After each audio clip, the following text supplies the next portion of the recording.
तो हेलो दोस्तों, स्वागत है आप सबका एक बार और H2 एड में। देखिए इस वाली वीडियो में क्या है, इंडियन इकॉनमी करते हैं। ठीक है, 14th एडिशन देखिए स्टार्ट कर दिए हैं। शुरुआत में 9th एडिशन से कर रहे थे, लेकिन 9th एडिशन में प्रॉब्लम ये थी कि जीएसटी वगैरह नहीं दिया था। तो अब 14th एडिशन का देखिए मेरे पास बुक था, तो ये सेल्फ पीडीएफ ही बनाई हुई है, तो थोड़ा एडजस्ट कर लीजिएगा। ठीक है, तो ये 14th एडिशन है और चैप्टर सेकेंड स्टार्ट कर रहा है। इसमें क्या है, मैं थॉरो रीडिंग करूँगा और साइड बाय साइड आप भी बुक खोल के उसमें देखते चलेंगे।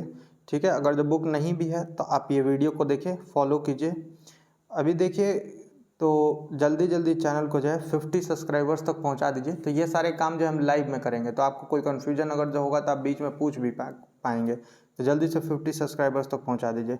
चलिए स्टार्ट करते हैं चैप्टर सेकंड। तो chapter second growth, development and happiness के ऊपर है। देखिए इसमें इंट्रोडक्शन पढ़ना, हमको प्रोग्रेस देखना है, economic growth, economic development, happiness, insights to human behaviour, nudge and public policy और कोविड-19 एंड डेवलपमेंट देखेंगे। चलिए आगे देखते हैं। देखिए तो इंट्रोडक्शन में क्या कह रहा है, like seers and philosophers, economists were also party to the mankind quest of a better tomorrow. We have been witness to a number of notions arising from the economic literature in this area, starting with a very humble and layman terms such as progress to technical terms such as growth, development and human behavior.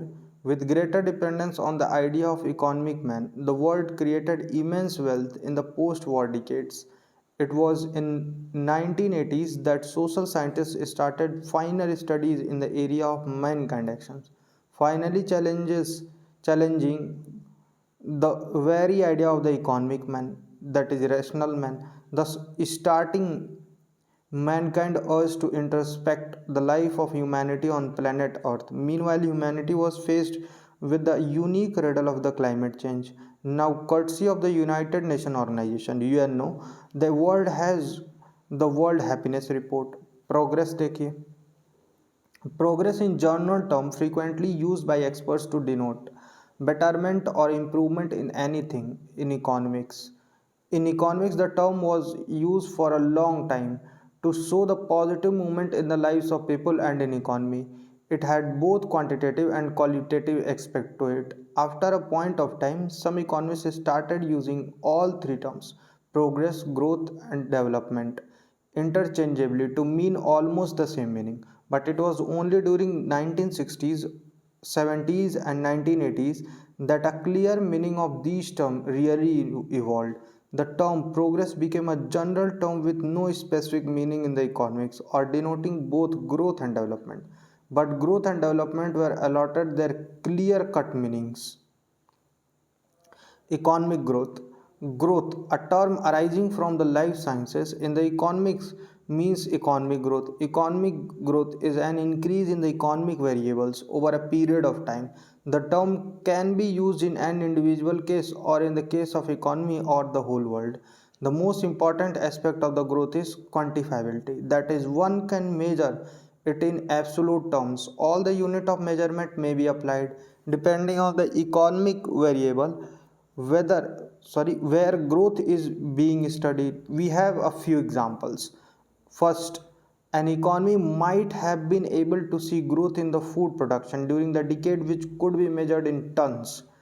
Second, the growth of road network in an economy might be measured for a decade or any period in the miles or kilometers. Third, similarly, the value of total production of an economy might be measured in the currency terms, which means economy is growing. Fourth, per capita income of an economy might be measured in the monetary terms over a period. Fifth, we may say that the economic growth is a quantitative progress. To calculate the growth rate in an economic variable, the difference between the period concerned is converted into percentage form. For example, if a dairy farm owner produced 100 liters of milk last month and 105 liters in the following month, his dairy has a growth rate of 5% over a period of 2 months. Similarly, we may calculate the growth rate of an economy for any given successive period. Growth rate is an annual concept which may be used otherwise with a clear reference to the period for which it is used. ये कह रहा है, as the IMF and World Bank considered this yardstick of development as quoted in GM Meyer and JE Launch, leading issues in the economic development. The growth is a value neutral term, that is, it might be positive or negative for an economy for a specific period. We generally use it in the positive sense. If economists say an economy is growing, it means the economy is having positive growth. Otherwise, they use the term negative growth.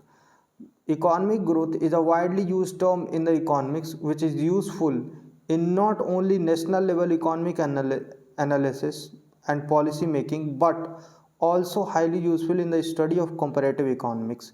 International level financial and commercial institutions go for policy making and further financial planning on the basis of the growth rate data available to the economies of the world.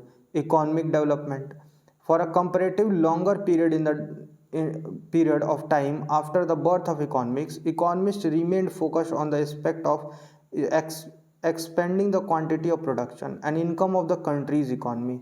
The main issue economists discussed was how to increase the quantity of the production and income of the country or or a nation state.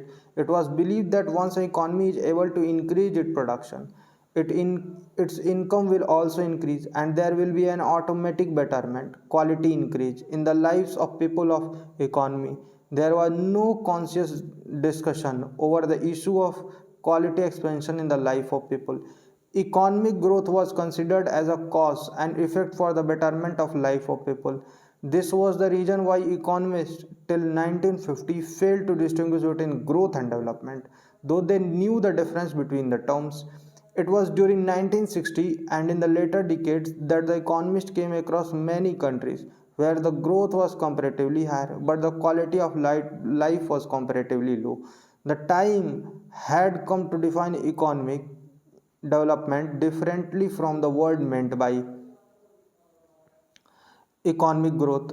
For economists, development indicates the quantity of life in the economy, which might be seen in accordance with the availability of many variables such as first, the level of nutrition; second, the expansion and reach of healthcare facilities, hospitals, medicines, safe drinking water, vaccination, sanitation, and so forth. Third, the level of education; fourth, other variable on which the quantity of life depend.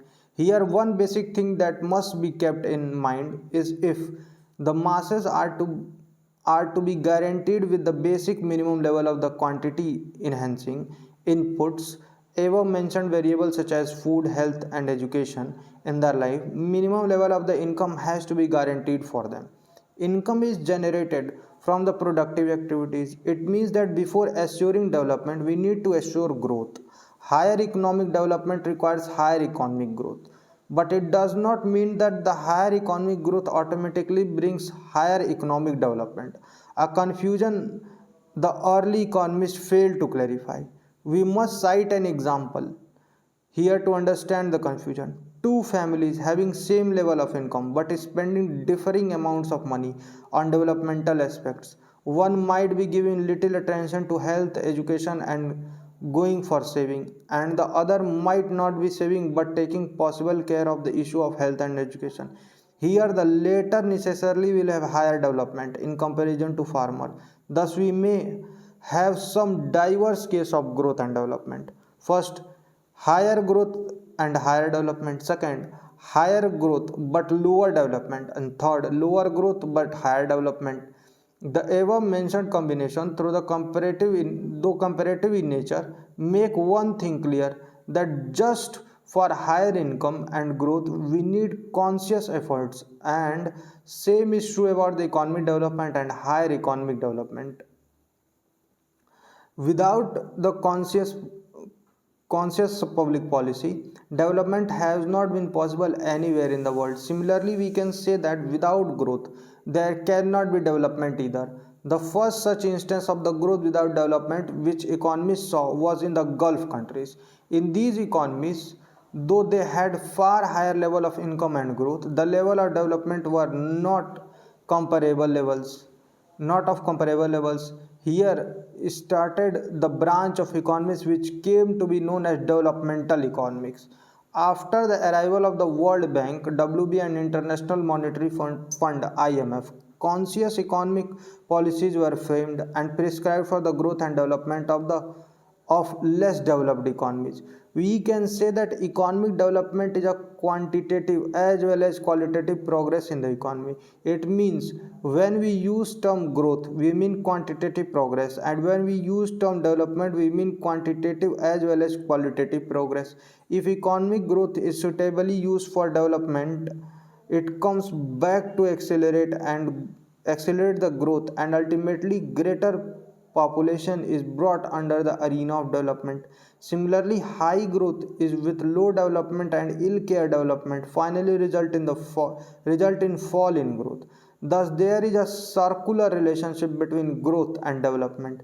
The circular relationship broke down when the Great Depression occurred. Once the concept of welfare state was established, development became a matter of high concern for the government of the world, policymakers and economists alike. A whole new branch of economics, welfare economics, has its origin in the concept of welfare state and immediacy of the development, measuring development. Although economists were able to articulate the differences between the growth and development, Mahbub ul Haq, a leading Pakistani economist, had done it by early 1970. It took some more time when the right method of measuring development would be developed. It was an establishment fact that the goal of the progress goes beyond the mere increase in income. International bodies such as UNO, IMF, and World Bank are concerned about the development of the comparatively underdeveloped regions of the world. But any attempt in this direction was only possible once there was a tool to know and measure the level of development in an economy and the determinants which could be considered as a trait of development. The idea of developing a formula or method to ensure the development was basically facing two kind of difficulties. First, at one level it was difficult to define what constitute development. Factors which could show development might be many, such as level of income or consumption, quality of consumption, healthcare, nutrition, safe drinking water, literacy and education, social security, peaceful community life, availability of social prestige, entertainment, and pollution free environment. It has been really difficult task to achieve consensus among the expert on these determinants of development. Second, at second level, it looked highly difficult to quantify a concept as development constitute quantitative as well as qualitative aspect. It is easy to compare qualitative aspects such as beauty and taste. But we do not have any major scale to measure them. Human development. The dilemma of measuring developmental level of the economics was solved once the United Nations Development Programme UNDP published the first Human Development Report HDR in 1990. The report has the Human Development Index HDI, which was the first attempt to define the measure and level of development of economies. The index was product of a select team of leading scholars, development practitioners, and member of the HDR office of the UNDP. The first such team which developed the HDI was led by Mahbub ul Haq and Inj Call. The term human development is corollary of the development in the index. The HDR measures development by combining three indicators: health, education, and standard of living, converting into a composite HDI. The creation of single statistic in HDI was a real breakthrough, which was to serve a frame of reference for both social and economic development. The HDI sets a minimum and a maximum for each dimension called goalpost and then shows where each country stands in relation to these goalposts, expressed as the value between 0 and 1. That is, the index is prepared on the scale of 1. The three indicators used to develop the composite index are as given below.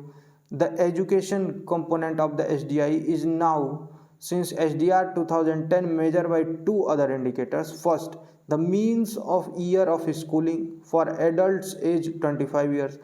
This is estimated based on the educational attainment data from the census and surveys available in the UNESCO Institute for Statistics database and Barrow and Lee 2010 methodology. Second, expected year of schooling for children of school entering age. These estimates are based on enrollment by the age at all level of the education and population of official schools age of each level of education. Expected year of schooling are kept at 18 years.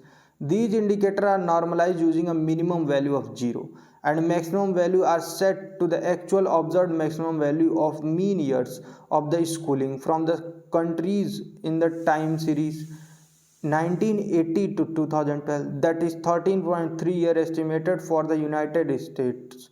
In 2010, the education index is the geometric mean of the two indices. The health component is measured by the life expectancy at the birth component of HDI and is calculated using the minimum value of 20 and maximum value of 83.57 years. This is the observed maximum value of the indicators from the countries in the time series 1980 to 2012. Thus, the longevity component of a country where the life expectancy at the birth is 55 years would be 0.551. The standard of living component is measured by GNI, gross national income or product per capita at purchasing power parity in US dollars instead of GDP per capita of past. The goalpost taken for minimum income is $100 PPP and maximum is $87,478 PPP estimated for Qatar in 2012. The SDI uses the logarithm of income to reflect the diminishing importance of the income with increasing GNI. The score of three HDI dimension indices are then aggregated into a composite index using geometric mean. The HDI facilitates instructive comparison of the experiences within and between different countries. The UNDP ranked the economies in the accordance of their achievements on the above three given parameters on the scale of 1, 0.00 to 1.00 as per their achievement. The countries were broadly classified into three categories with a range of point on the index. First, high human development countries 0.800 to 1.000 point on index. Medium human development countries 0.500 to 0.799 point on the index. Low human development countries 0.000 to 0.499 points on index. The human development report 2020 is this ये देखिए 20 chapter में मिलेगा. The HDR 2021-2022 is at the stage of consultation with the civil society and is planned for release toward the end of quarter of 20. तो इसके जगह आप देखिए 2024 का डेटा करना है. The debate continues. Though the UNDP Commission team had evolved a consensus as to what constitutes development, academicians and experts around the world have been debating this issue. By 1995, economies around the world has officially accepted the concept of human development propounded by UNDP. Basically, the UNDP designed HDR was used by the World Bank since 1990s to quantify the developmental efforts of the member countries, and cheap developmental funds were allocated in accordance.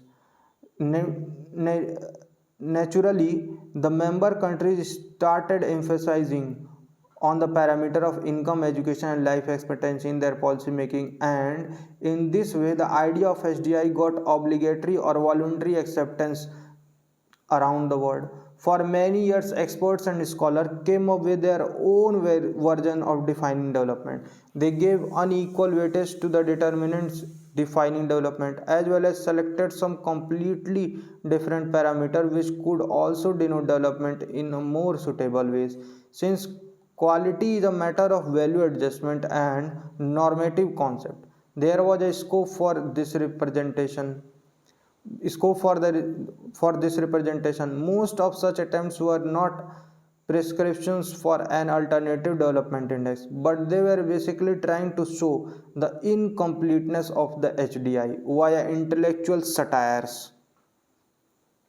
One such attempt was made by the economists and the scholars of London School of Economics in 1990, which concluded that Bangladesh was the most developed country in the world, with the United States, Norway, and Sweden getting the lowest rank in the index.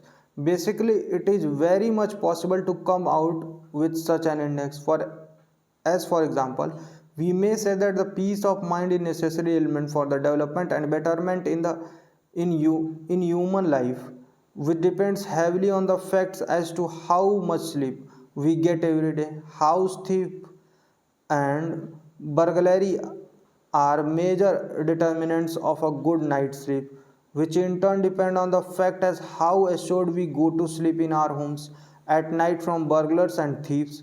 It means we may try to know a good sleep by the data of thieves and burglaries in homes. Since minor house thieves and burglaries are underreported in police station, the survey supposedly tried to know such cases with the data as to how many locks were sold in the country in a particular year.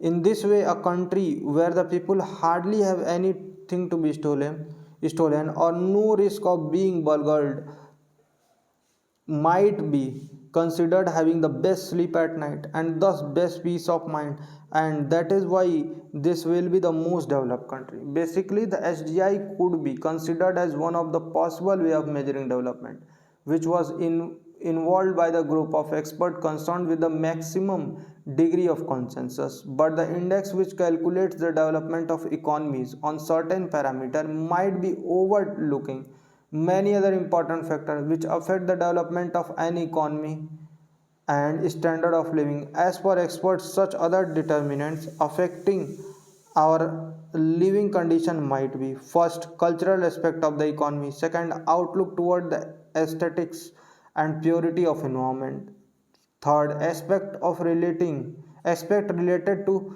the rule and administration in the economy; fourth, people's idea of happiness and prestige; and fifth, ethical dimension of human life.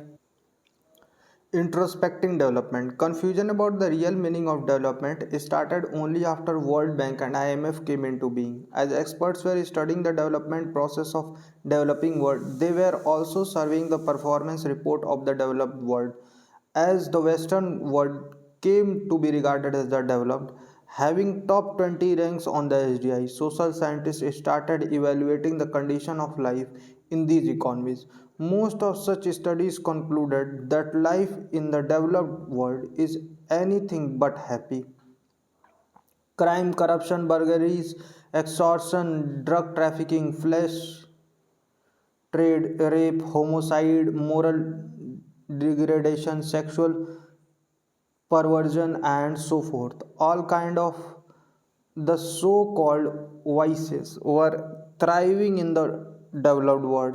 It means development had failed to deliver them happiness, peace of mind, and a general well-being, and a feeling of being in the good state. Scholars started questioning the very efforts being made for development around the world. Most of them have suggested a need of redefining development which could deliver happiness to humankind. Why has development not delivered happiness to the developed world? The answer to this question does not lie in any one objective fact, but touches so many areas of the human life. First, whenever the economists from the outset talk about progress, they mean overall happiness of human life. Social scientists somehow have been using the terms such as progress, growth, development, well being, and welfare as synonyms of happiness. Happiness is normative concept as well as state of mind. Therefore its idea might vary from one economy to other. ठीक है, ये information देखिए मन होगा तो पढ़ सकते हैं, ऐसे तो नहीं भी पढ़ेंगे तो चल जाएगा. Second in period, second in the period in which the development was defined, it was considered that with the supply of some selected material resources for human life can be improved. These resources were pinpointed at a better level of income, proper level of nutrition, healthcare facilities, and proper level of literacy and education. Happiness is a broader thing than development. The so-called development for which the world has been striving hard for the last many decades is capable of delivering material happiness to mankind. Happiness has its non-material side too. It means while the world has been trying to maximize its prospect of development, that is material happiness, it could be attained the non-material part of happiness. The non-material part of our life is rooted in ethics, religion, spiritualism, and cultural values. As development or human development was defined on the material terms, it could only deliver us material happiness, which is visibly available in the developed world. Due to partial definition of development, the developed world has been able to achieve development, that is happiness, but only of the material kind. For the non-material part of happiness, we need to redefine our ideas of development. Somehow, a very small kingdom had been able to define development in its own way, which included material as well as non-material aspect of the life, and named it the gross national happiness GNH. This country is Bhutan. Gross national happiness. Bhutan, a small Himalayan kingdom and an economic non-entity, developed a new concept of assessing development in early 1970s, the gross national happiness GNH, without rejecting the idea of human development propounded by UNDP. The kingdom has been officially following the target set by GNH. Bhutan has been following the GNH since 1972, which has the following parameter to attain happiness or development. First, higher real per capita income. Second, good governance. Third, environmental protection. Fourth, cultural promotion, that is, inculcation of ethical and spiritual values in life, without which it says progress may become a curse rather than a blessing. At the level of real per capita income, the GNH and the SDI are same. Though the SDI is silent on the issue of good governance, today it should be considered as being promoted around the world. Once the World Bank came with the report on it in 1995 and enforced it upon the member states. On the issue of protecting environment, though the SDI did not say anything directly, the World Bank and UN had already accepted the immediacy of sustainable development by then. And by the early 1990s, there was a separate UN convention on the matter. Follow up on the convention has been really low till date, which is different issue. It means the basic difference between GNH and SDI looks at the level of assimilating the ethical and spiritual aspect into our UNDP's ideas of development. The impartial analysis sufficiently suggests that the material achievements are unable to deliver us the happiness devoid of some ethics at its base, and ethics is rooted in the religious and spiritual text. But the new world is guided by its own scientific and secular interpretation of life, and the world has always been suspicious about recognizing the spiritual factor in human life. Rather, the Western idea of secularism was defined after rejecting the very existence of anything like God, and also rejecting the whole traditional hypothesis of the spiritualism as the instance of ignorance and orthodoxy, and there should not be any doubt in accepting it that the Western ideology of the name of development has ultimately dominated the modern world and its way of life. The idea of development, which was followed by large part of world, has been cent percent this worldly, and anybody can assess today what kind of happiness and world has been able to achieve in the end.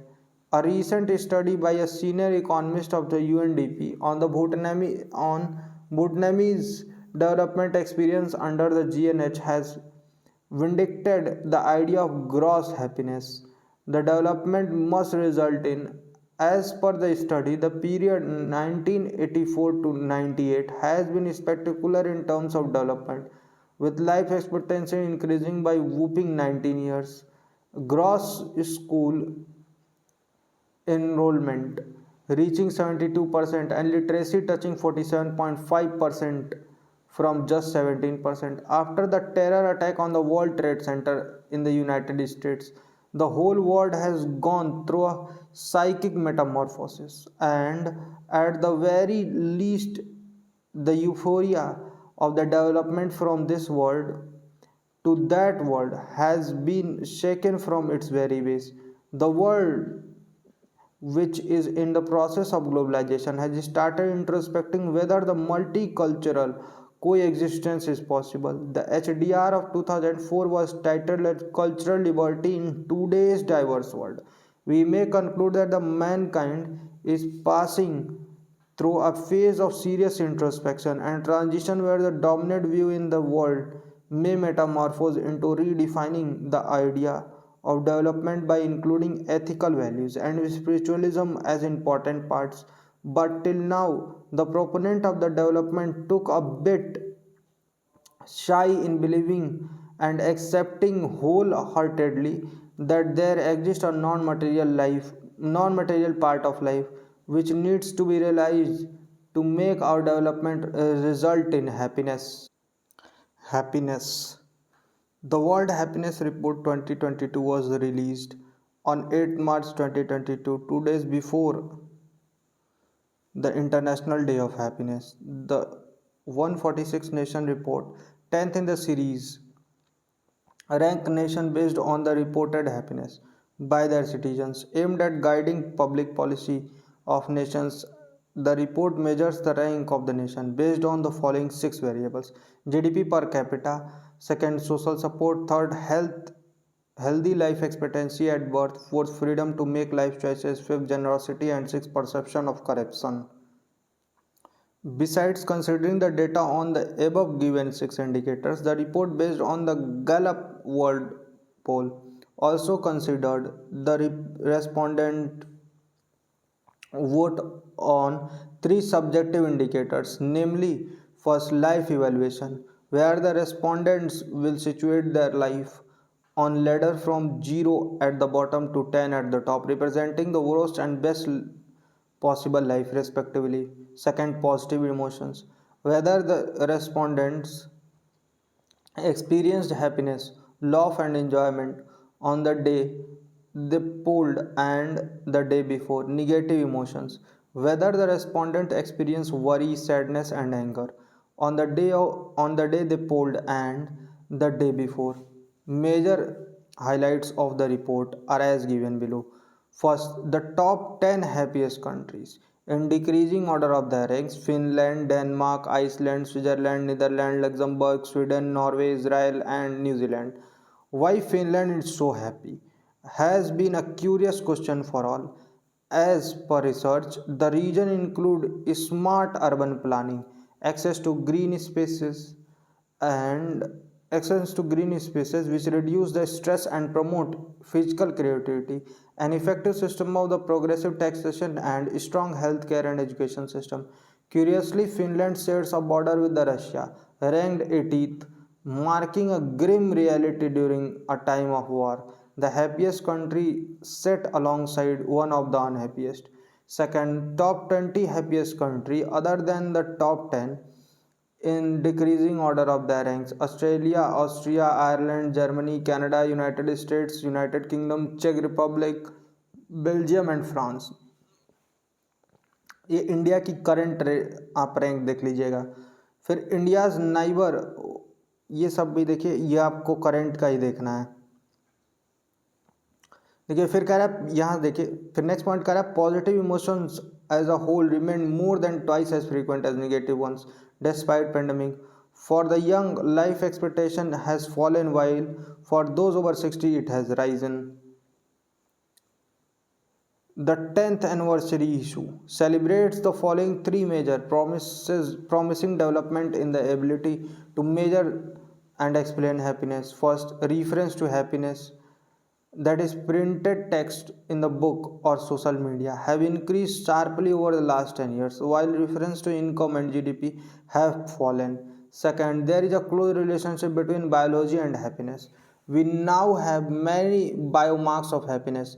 The genes we inherit provide important clues as to why some people are happier than others. Genetic studies involving twin or family designs reveal that about 30 to 40% of differences in happiness between people within a country are accounted by the genetic difference between the people.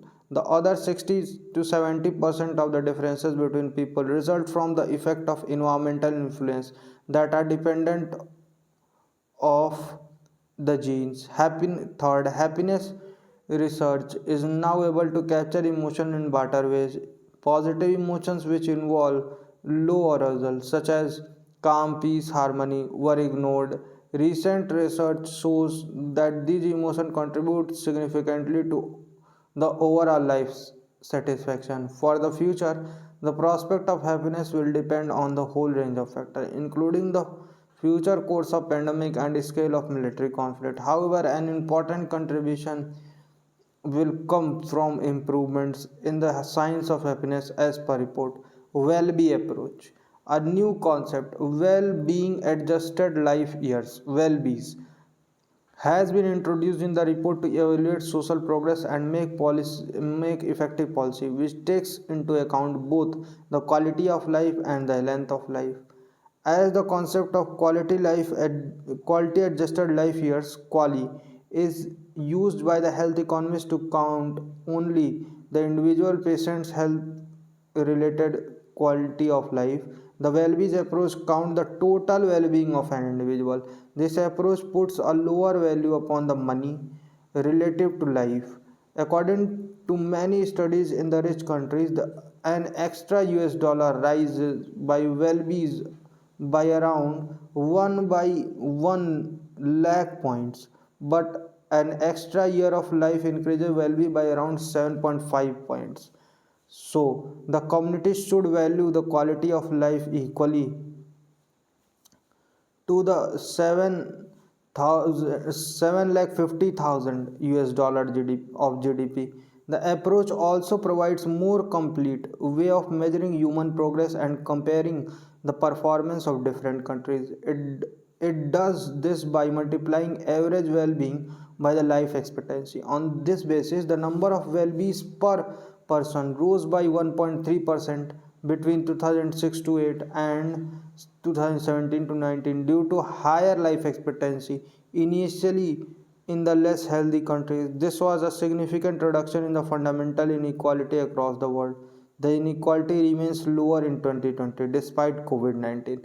The report advised all policymakers to maximize the well-being of all. Meaning of happiness. The word happiness is quite complex and is not used lightly. Happiness is an aspiration of every human being and can also be a measure of social progress. Yet yet are the citizens of the different country happy? If they are not, what if anything can be done about it?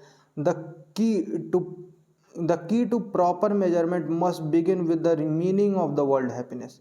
As per the WHR 2013, the problem of course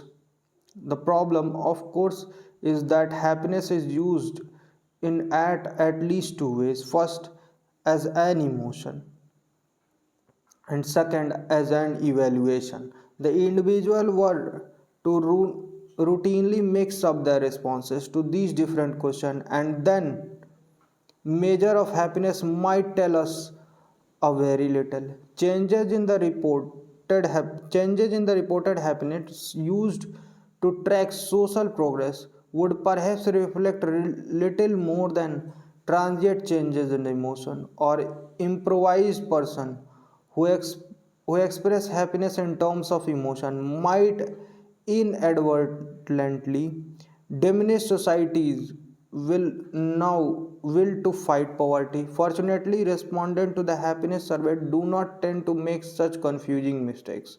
Both the WHR did so. The respondents of survey clearly recognize the difference between happiness as an emotion and happiness in sense of life satisfaction. The responses of individuals to these different questions are highly distinct. A very poor person might report himself to be happy emotionally at the specific time while also reporting much lower sense of happiness in with life as a whole. The indeed people living in the extreme poverty do express low level of happiness with life as a whole. Such answers should spur our society to work harder to end extreme poverty. The WHR is based on the primary measures of subjective well being, life evaluations, life satisfaction, and happiness of life as a whole. Thus, happiness appears twice, once as an emotional report and once as a part of life evaluation, giving considerable evidence about the nature and cause of happiness in both its major sense. Background. In July 2011, the UN General Assembly passed a historic resolution. It invited member countries to measure happiness of their people and use this to help guide their public policy. This was followed in April 2012 by the first UN high level meeting on happiness and well being, chaired by Prime Minister of Bhutan. At the same time, the first World Happiness Report was published, followed by some months later the OECD guidelines setting an international standard for the measurement of well-being, reimagining the idea of happiness. Search for a happier life has been ultimate aim of not only Saint Cyrs philosopher but of economists too. The whole gamut of economic literature on progress, growth, development is ultimately aimed at bringing more happiness into the lives of human beings. Over time, diverse ideological currents impressed upon humanity to take variety of meanings out of the highly subjective term happiness, and finally humanity is where it is today. There was also a time when many scholars and world leaders raised the ultimate question: are we happier today? And in the wake of this increased scrutiny around the world, there came the UN resolution of 2011, which invited member countries to measure the happiness of their people and to use this to help guide their public policies. The WHR 2012 itself provide a very interesting and eye-opening inquiry into the state of human happiness in the world. To understand the shift which expected to take place among the policymakers around the world in the coming years, it will be better to lift some ideas from the first WHR. First, this is the age of stark contradiction. While on the one hand the world enjoys technologies of unimaginable sophistication, on the other hand at least 1 billion people are living without enough to eat. The world economy is propelled to soaring new heights of productivity through ongoing technological and organizational advantages, yet it is relentlessly destroying the natural environment in the progress. Countries achieve great progress in the economic development as conventionally measured, yet along the way, countries come to new crises of obesity, smoking, diabetes, depression, and other ills of modern life. The contradiction would not come as a shock to greatest sage of the humanity, including Aristotle and Buddha, who taught humanity time and again that material gain alone will not fulfill our deepest needs. Material life must be harnessed to meet these human needs.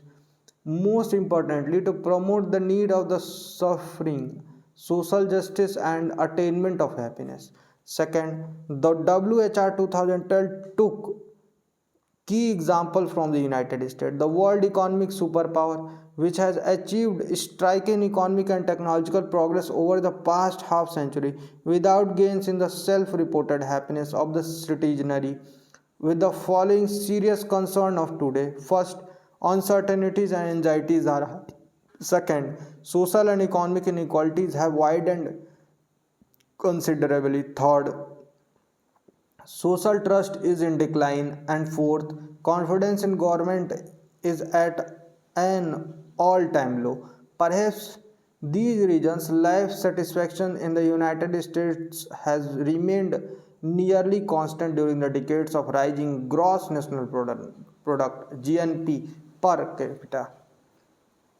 Third, the realities of poverty, anxiety, environmental degradation, and unhappiness is the midst of great plenty should not be regarded as mere curiosity.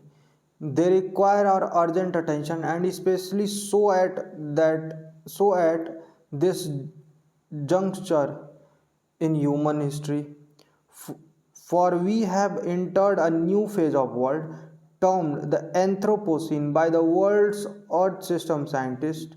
The Anthropocene will necessarily reshape our societies if we continue mindlessly along the current economic trajectory. We risk undermining the Earth life support system, food supplies, clean water, and stable climate necessary for human health and even survival in some places. In years or decades, conditions of life may become dire in several fragile regions of the world. We are already experiencing deterioration of the life support system in the dry lands of Horn of Africa and part of Central Asia.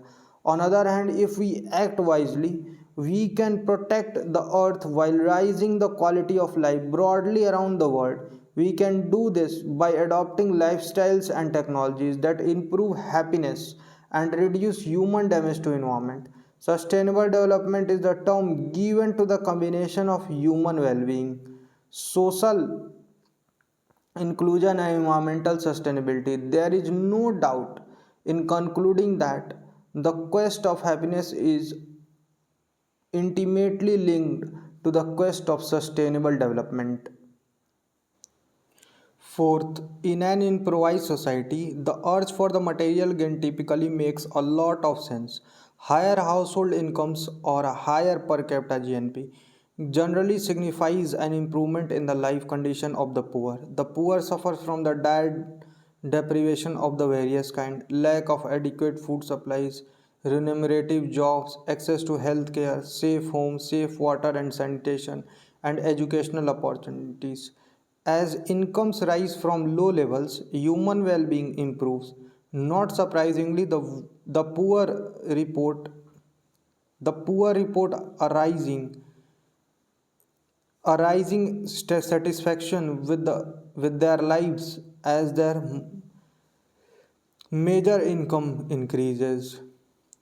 On the opposite end, the income spectrum of most individuals in the high income world, the basic deprivation have been vanquished. There is enough food, shelter, basic amenities such as clean water and sanitation, and clothing to meet their daily needs. In fact, there is a huge surfeit of amenities above basic need. Poor people would swap with rich people in a heartbeat. Yet all is not well. Conditions of affluence have created their own set of traps. Most importantly, the lifestyle of the rich imperil the survival of the poor. Human induced climate changes is already hitting the poorest region and claiming lives and livelihoods. It is telling that in much of the rich world, affluent population are so separated from the poor that there is a little recognition, practical or moral, of the adverse spillovers or externalities from their own behavior. Fifth, affluence has also created its own set of afflictions and addictions, problems. Obesity, adult onset of diabetes, tobacco related illness, eating disorders such as anorexia and bulimia, psychological disorders and addiction to shopping, TV, and gambling are all example of disorder of development. So two is the loss of community, the decline of social trust, and the rise of anxiety level associated with the vagaries of modern globalized economy, including the threats of unemployment or episode of illness not covered by the health insurance in United States and many other countries. 6. Higher average income do not necessarily improve average well-being. The United States being a clear case in point, as noted famously by the Professor Richard Easterlin, where GNP per capita has risen by a factor of 3 since 1960, while measures of the average happiness have remained essentially unchanged over the half century. The increased US output has caused massive environmental damage, notably through the greenhouse gas concentration and human induced climate change, without doing much to all to raise the well being of the Americans.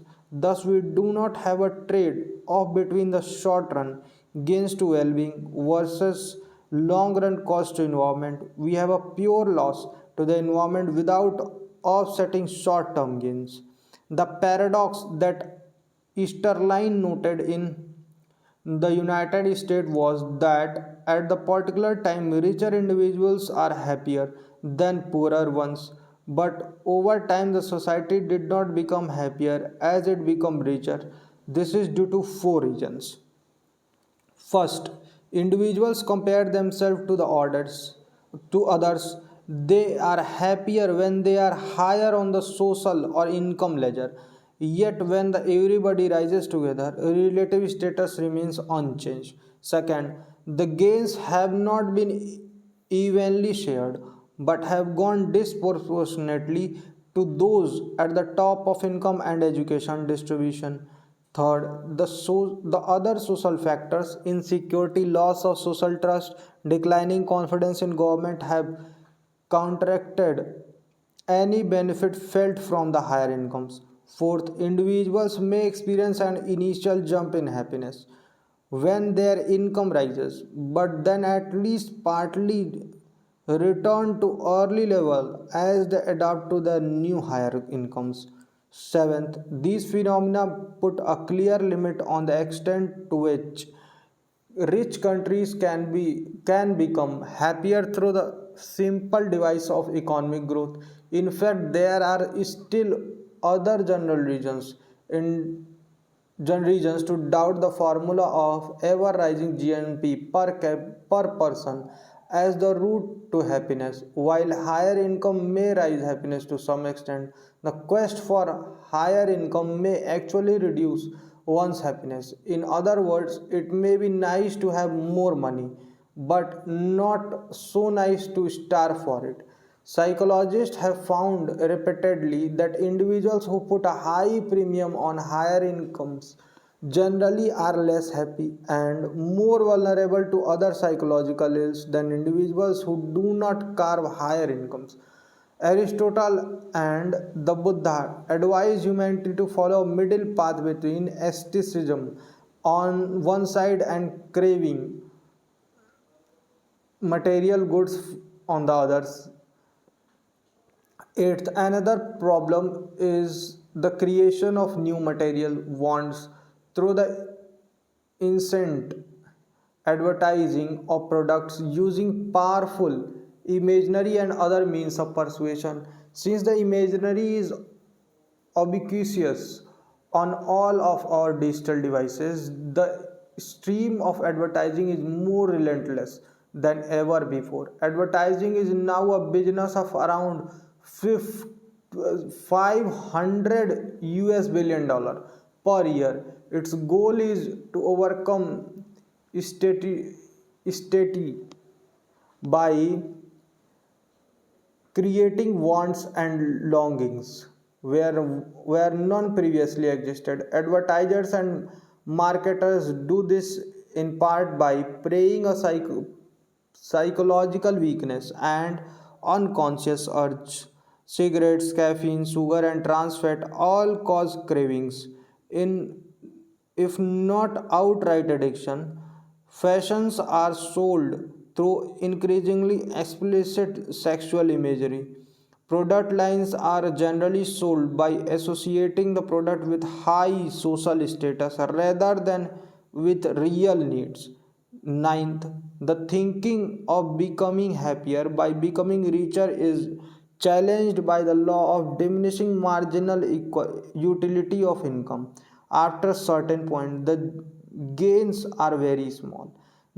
This means that poor people benefit far more than rich people from an added dollar of income. This is a good reason why tax and transfer system amongst the high income OECD countries on the balance take in net revenues from the high income households and make net transfer to low income households. Put in another way, the inequality of household income is systematically lower with net of taxes and transfer than before taxes and transfers. 10th, the Western economist logic of ever higher GNP is built on the vision of humanity completely at variance with the wisdom of sages, the search of psychologists, and the practice of advertisers. Economists assume that individuals are rational decision makers who know what they want and how to get it.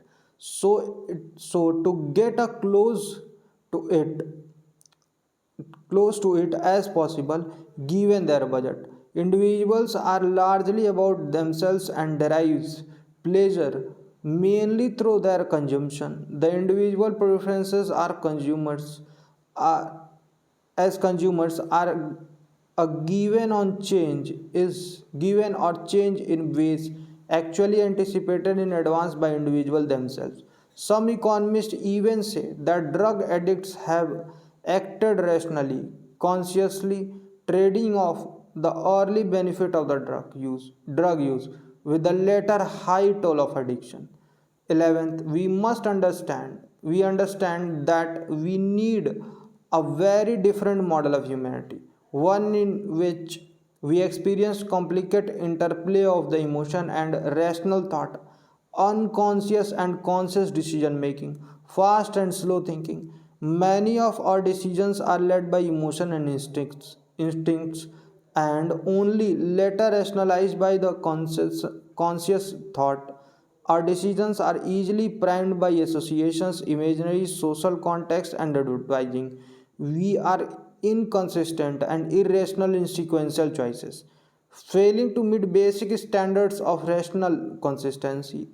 And we are largely unaware of our own mental apparatus, so we easily fall into traps and mistakes. Addicts do not anticipate their future pain. We spend now and suffer the consequences of bankruptcy later. We break our diets now because we aren't thinking clearly about the consequences. We also understand again that we are social animal and we social animal through. We learn through imitation and gain our happiness through meeting social norms and having a sense of belonging to the community. 12th, human beings feel the pain of others and react viscerally when others are sad or injured. We even have a set of mirror neurons that enable us to feel things from the point of view of others. All of this gives us a remarkable capacity to cooperate even with strangers and even when there is little chance of reward or reciprocity, and to punish non cooperators even when imposing punishments on others is costly or put us at risk. Of course, there are limits to such cooperations and fellow feelings. We also cheat, bluff, deceive, break outward and kill members of an outgroup. We engage in identity politics, acting as a cruel to outsider as we are loving to our own group.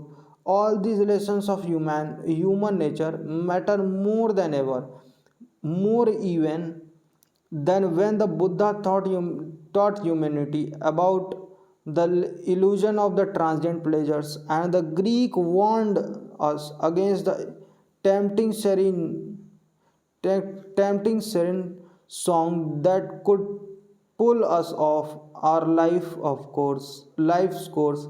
For today we have more choices than ever before. In the ancient world, the choices facing most of the humanity most of the time was little: to work hard to secure enough to eat, and even then to face the risk of famine and death from bad weather or bad luck. Today we face a set of real choices.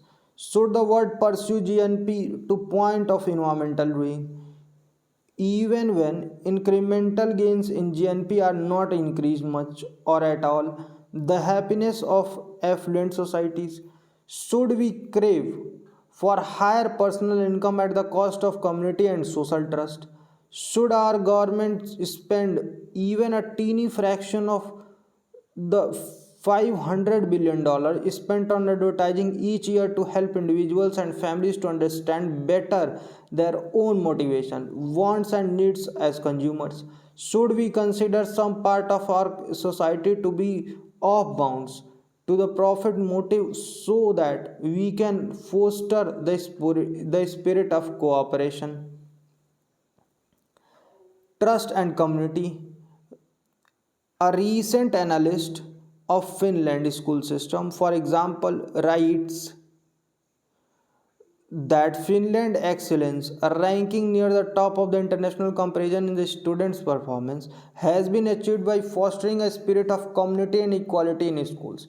This is a stark contrast to the education reform strategy at work in the United States, where the emphasis is to put on testing, measurement, and teachers' pay according to the student test performance. Insights to human behavior. The World Bank, in its report, World Developmental Report 2015, Mind, Society, and Behavior, said that development policy become more effective when combined with insights into human behavior. It further adds that the policy decisions informed by the behavioral economics can deliver impressive improvements in promoting development and well being in society. It provides some examples from India in the area of healthcare and education. First, open defecation dropped 11% from very high level after a community-led total sanitation. CLTS program was combined in some chosen villages with the standard approach of subsidies for toilet construction and information on the transmission of diseases. Second, the likelihood of difficult on loan became three times less with a simple change in the periodicity of meeting between the microfinance clients and their repayment groups to weekly rather than monthly. Third, research shows that boys from backward classes were just as good at solving puzzles as boys from the upper caste when caste identity was not revealed. However, in the mixed caste group, revealing the boys' caste before puzzle solving sessions created a significant caste gap in the achievement with the boys from the backward classes, underperforming by 23%, making caste salient to the test takers' invoked identity, which in turn affected performance as per the report.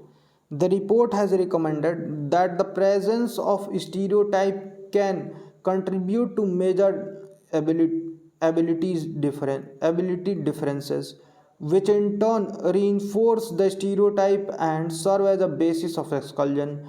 In the vicious cycle, finding way to break this cycle could increase the well-being of the marginalized individual enormously. Social norms, culture, and development.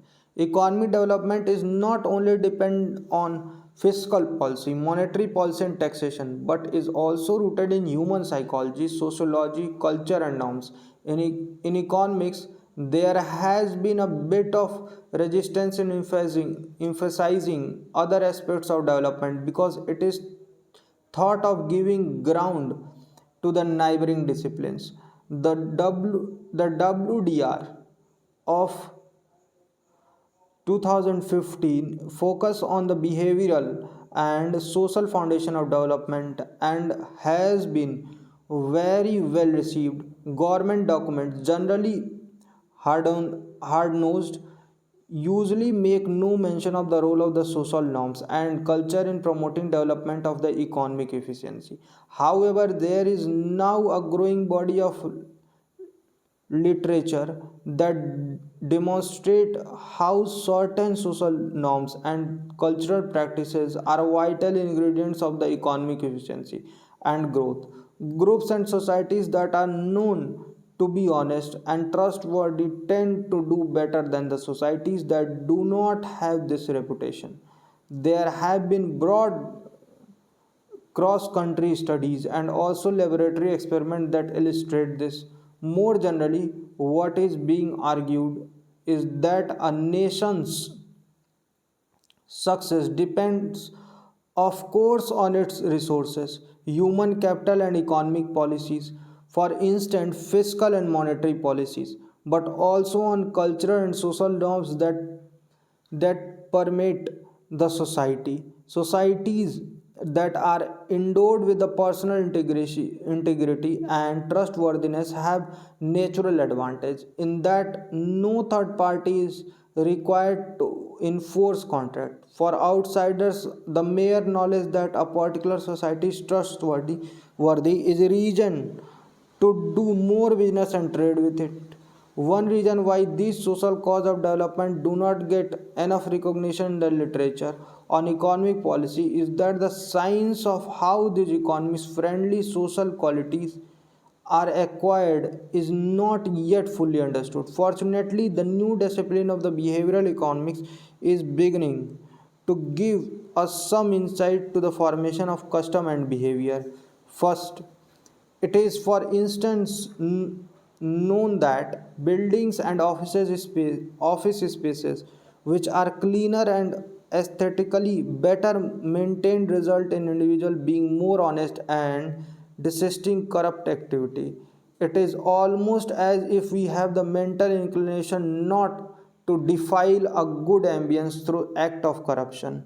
Second, New York City notorious high crime was controlled, among other things, by cleaning up city and removing graffiti from the walls. New York Police Department took a decision to deter vandalism and graffiti that scarce spaces. This act of making the city escape more aesthetic somehow made potential criminal less prone to crimes. One sees casual evidence of this in the behavior of delights using the metro. It has been widely noted that the people behave better when they travel on Delhi's well-maintained metro, postponing their bad behavior to when they come up to the surface again. Some would add all this is keeping with the influential broken window theory in the sociology, which maintains that if we control low level antisocial behavior and take small steps in improving the environment, this will have a natural deterrent effect on the larger criminal behavior and fact of corruption. Also, the sheer recognition and awareness that some collective qualities of citizens such as honesty and trustworthiness enable the entire society to do well, prompts individuals to adopt those qualities and overcome to ubiquitous free rider problem.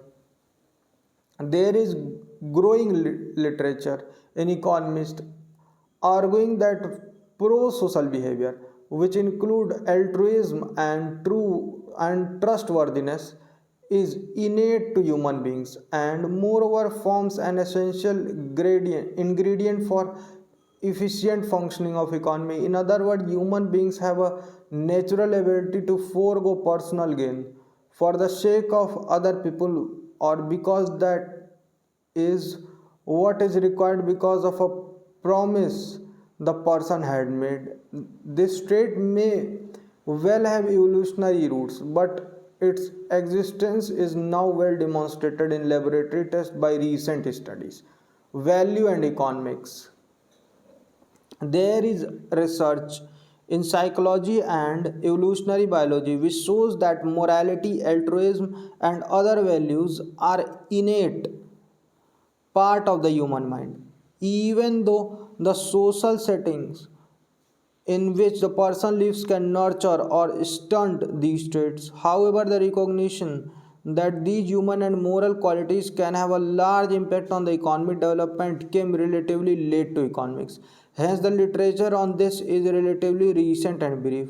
In fact, recent research shows that having few good human beings in the society can give rise to dynamics through which we end up with an overall better society. There is also evidence that social norms and habits that at first sight seem ingrained, ingrained in the society can change over a short period of time. By this argument, it is possible for a country to nurture and develop the kind of social norm that enable a more vibrant economy. In talking about a nation's economic progress, all attention, including both praise and criticism, is usually forced on the government. It is, however, important to recognize that much also depends on the civil society, the firms, the farmers, and ordinary citizens. The social norms and collective beliefs of that shape the behavior of these agents play an important role in how a nation performs. Honesty, punctuality, the prosperity to keep promises, the attitude towards corruption are matters shaping in great part of norms and social beliefs, and the behavior pattern can become habitual. Moreover, in the democracy like India, what can be done by government depends in great measure on how ordinary people think and what people believe in. That is what electoral politics is all about. An important reason why this got so little attention in the past is because so much of the additional economies has written as if these nano economies facets of life did not matter. But we now know that the market economy cannot function if the people are totally self-serving. While the self-interest is major driver of the economic growth, it is important to recognize that honesty, integrity, and trustworthiness constitute the cement that binds society. At times, economists treated these social norms, preferences, and customs as unalterable. If that were so, there would be much point in analyzing their effect. But we do know that these qualities in the people can change. Honesty and integrity can be nurtured, and aversion of corruption can be shored up. Nudge and public policy. Behavioral economics provides insight to nudge.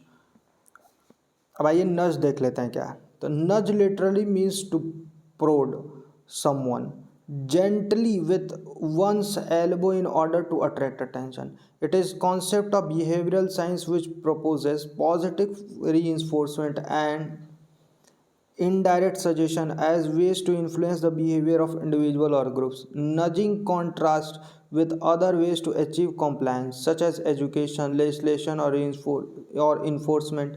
It is different from giving incentives or penalizing. The concept of nudge was popularized by Richard Thaler and C.R. Sustin in the book Nudge, Improving Decision About Health, Wealth, and Happiness. Yale University Press, New Haven, CT 2008. Thaler was awarded Nobel Memorial Prize for Economic Science in 2017 in recognition to his contribution to behavioral economics. अब देखिए क्या कर रहा है। Behavioural economics provides insights to nudge peoples towards desirable behavior. By now, nudge has been successfully used in India as an instrument of public policy. in the Swachh Bharat Mission (SBM) and Beti Bachao Beti Padhao (BBBP) campaigns, as it can be further used to aim even higher goals such as from Beti Bachao Beti Padhao to BADLAV Beti Aapki Dhan Lakshmi or Vijay Lakshmi. Second, from Swachh Bharat to Sundar Bharat. Third, to give it up for LPG subsidy to think about the subsidy. Fourth, from tax evasion to tax compliance. Nudges can be used in policy making with effective outcomes by taking the following three policy actions. First, people's behavior is influenced by social and religious norms. Thus, beneficial norms can be used as positive influencers, friends, and neighbors as a role models to modify people behavior. Second, as people have an inclination to go for default option in their acts, changing the default can be a very effective policy. Third, policy of reminders and repeated reinforcement help sustain change in the behavior as people find it difficult to sustain good habits. Common people fail to connect to policy actions of government for an effective use of nudge in the policy. It is essential to relate economists to common person using something that he or she encounters every day, for example a plate of food. देखिए कोविड-19 development वाला पढ़ने कुछ खास ज़रूरत नहीं है, ऐसा का जो पढ़ना है देखिए हम कुछ स्लो कर दे रहे हैं, अब वीडियो को रोक के पढ़ लीजिएगा, ठीक है, कुछ खास दिया नहीं है इसमें। चलिए ठीक है, इसके बाद जो है थर्ड चैप्टर की बारी आ जाएगी, ठीक है। तो चैप्टर थर्ड करेंगे नेक्स्ट वीडियो में, एवोल्यूशन ऑफ इंडियन इकॉनमी, ठीक है। अभी के लिए इतना ही रहने देते हैं और मिलेंगे अगले वीडियो में। चलिए, और वीडियो को जो अच्छी लगी हो तो लाइक शेयर और सब्सक्राइब जरूर कीजिए और जल्दी जल्दी चैनल को जो है 50 सब्सक्राइबर्स तक पहुंचा दीजिए, फिर लाइव भी करेंगे। चलिए ठीक है, अभी के लिए इतना ही रखते हैं, मिलते हैं अगले वीडियो में।